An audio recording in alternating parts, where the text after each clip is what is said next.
Welcome back to the GSMC Deadball Sports Podcast, hosted by GSMC Sports Network. I'm your host, Nolan Jamber. Sorry for the delayed start. OBS has been acting up really badly recently, and I finally got to start working 15 minutes after, I'm supposed to start streaming. So, sucks, but I'll figure this out soon. I'll be back to normal scheduling soon, hopefully. It's either my computer or the OBS. I'm not sure which one, but I'll figure it out soon. But sorry for that. But today we got a lot to talk about.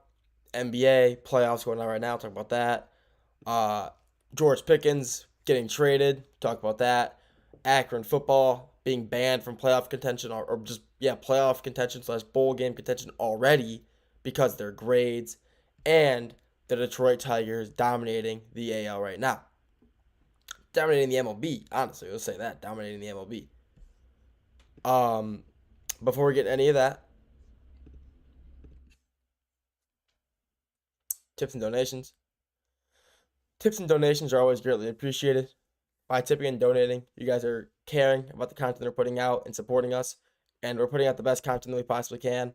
So if you do wish to show your support for us by tipping and donating, and you're in the live stream, please feel free to do that by using the super chat and sticker feature. And if you're not in the live stream and you want to tip or donate, please feel free to use the links in the bio and in the description. Weird. Sorry, I just got a notification on my computer. I'll have to deal with that later probably. But even if you don't want to tip or donate and you still want to show your support, feel free to do that by leaving a comment in the live stream comment section or, in the YouTube comment section. It's showing your support anyway is the best way you guys can do it. Even by leaving a comment, it really means the world. So please feel free to leave a comment. It just means a lot. So, like I said, if you do want to tip or donate and you're in the live stream, please feel free to do that with the super chat and sticker feature. And if you're not in the live stream, the two links in the bio and in the description. With that being said, let's get the topic number one for today. With that being the NBA semifinal, Western Conference, Eastern Conference semifinals games last night. Excuse me again. We had two good games last night. Both of them good games. Indiana versus Cleveland for the first game of the night, and then Golden State versus Minnesota for game 2 of the night. And both of those games were very good games. Both of them were. Indiana game, the ending to that, the overall game was a phenomenal watch. We'll talk about that game first. Indiana versus Cleveland. I've been saying this for a while, and I believe this is true. If you're your entire team, all your starting players putting up 10 plus points a game, and you get, 1, 2, 3 guys coming off the bench dropping, 10 plus points a game as well, you're going to win basketball games. And that's exactly what the Indiana Pacers did last night. Their starting 5 all dropped 10 plus points. They had one guy off the bench drop 10, and multiple other guys come off the bench drop, 7, 8, 9 points and help them secure the win. Granted, it was a 1-point win, but still, a win's a win. And I've been saying this. You have, obviously, the star of the show last night, Tyrese Halliburton.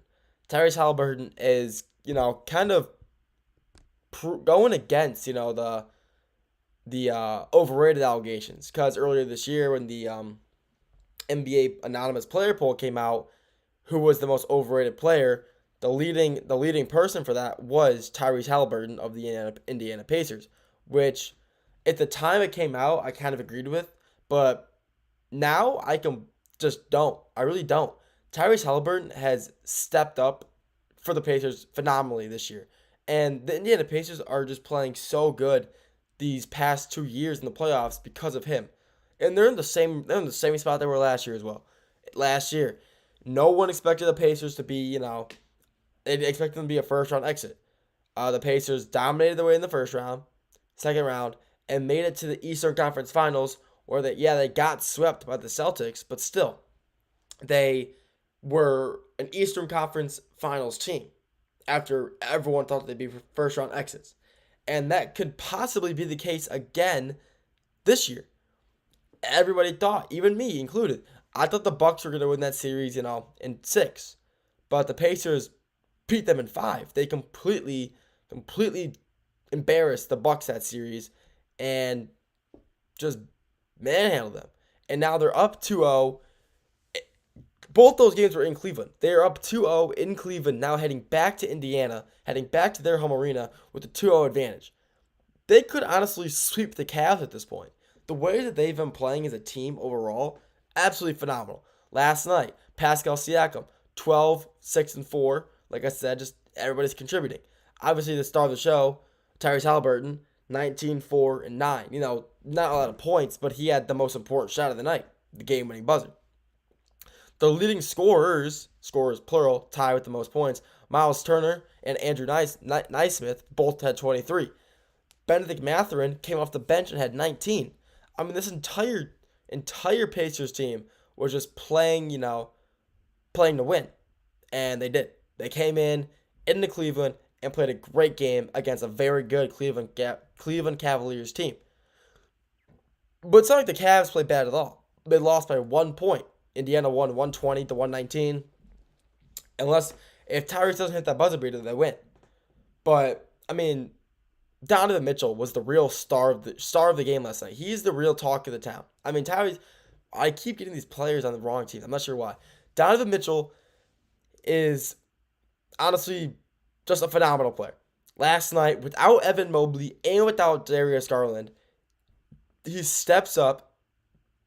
And, when you're losing, you have your starting 5 players, and 2 of your top 3 starting 5 players, it's Mitchell, Garland, and Mobley. All 3 of those guys are all-stars. And when you lose 2 of your all-stars in the starting rotation to injury, and you're still only losing by 1 point, I mean, that's a very good look. They haven't had Darius Garland this series, and they've lost by 9 points in the first game, I believe, or it was like 6, and 1 point last night. If Garland's in this game, they're winning these games by 10, maybe 15 points. I mean, he's that much of a help. But even with him out, you have, even Evan Mobley was out as well. All-star, DPOY. He was the best defensive player in the league for this series. It was for the first game he was there, but second game he was limited. First game came out injured, and now he's limited this game. He wasn't playing last night. He might be limited again the next game, or maybe he'll be out. Who knows? But I mean, Donovan Mitchell put on a clinic last night.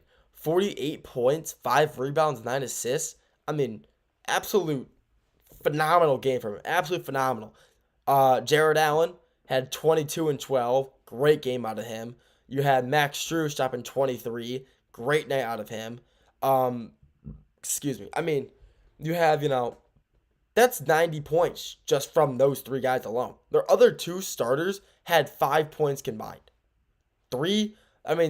They had 1 guy come off the bench and have 14, but out of everybody else on that team, besides those 3, and Max Strus, Donovan Mitchell, and Jared Allen, they had combined like 30. Unfortunately, even if you have 3 guys combining for like 90, and your only other teammates are putting up not even 30, it's about 5, 10, 12, like 26 points. When you have 5 guys combining for 26, that's just not gonna help you win games. It's really not. But yeah, you have you have 3 players dropping a lot. They have dropping 90 points, and you think they would win.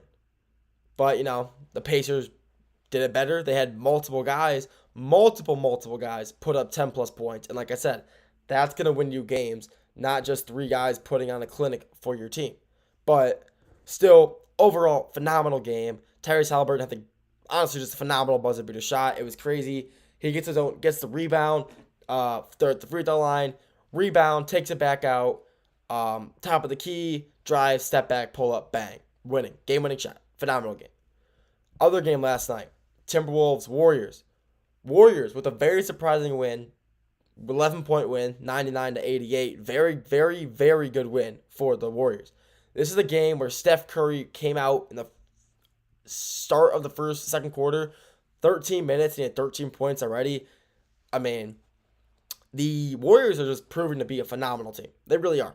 Jimmy Butler, 20 and 11. Draymond Green, 18 points, 8 and 8, or 18, 8 and 6. I mean, phenomenal game out of him. Buddy Hield has just been on a tear recently. 24 again last night. He's an absolute he's just playing phenomenal. But you got, without those four players, their bench really didn't do anything last night. Their bench did nothing for them last night. Not a single guy on their bench put up 9 or more points. The highest you had, excuse me, jeez Louise. Their highest or other highest player was Gary Payton II, who put up 8, which is, not gonna cut it. So they their starters really, did the load, did their work last night. I said yesterday in the show that I couldn't upload, but because my OBS crashed. But if the starters, or I said the Warriors will win the series if they can shoot well. They will lose if they can't because the height difference in Minnesota. They have a lot more height than the Warriors do, and the Warriors were able to shoot well last night, while the Timberwolves not only couldn't shoot well, they just couldn't score.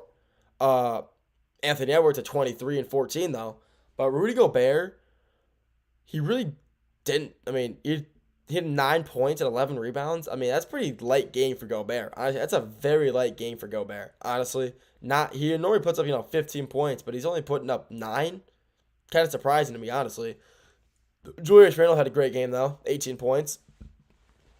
18, 3, and 6. It's nothing crazy, but 18 points with 18 points. Jaden McDaniels had 12 for him. Naz Reid came off the bench, 19, 5, and 1, proving why he was the 6th man of the year last year. But, I mean, like I said, the Warriors are going to win this series if they can shoot well. But, with them losing Steph Curry and he's already been declared out for Game 2, possibly, a Game 3, it's not going to be good for them at all. It really won't. He possibly might be a Game 4 miss as well. He might not come back till Game 5, and that could be, honestly, at that time, be a 2-2 split or a 3-1 lead. Minnesota taking advantage of Steph Curry being out, and, without one of the greatest scorers of all time, the greatest three-point shooter of all time, out, not in your team, that's going to, it's going to hurt a lot. So, oh my God. So, I can't record anymore, but I can keep streaming. Wait, unable to write you.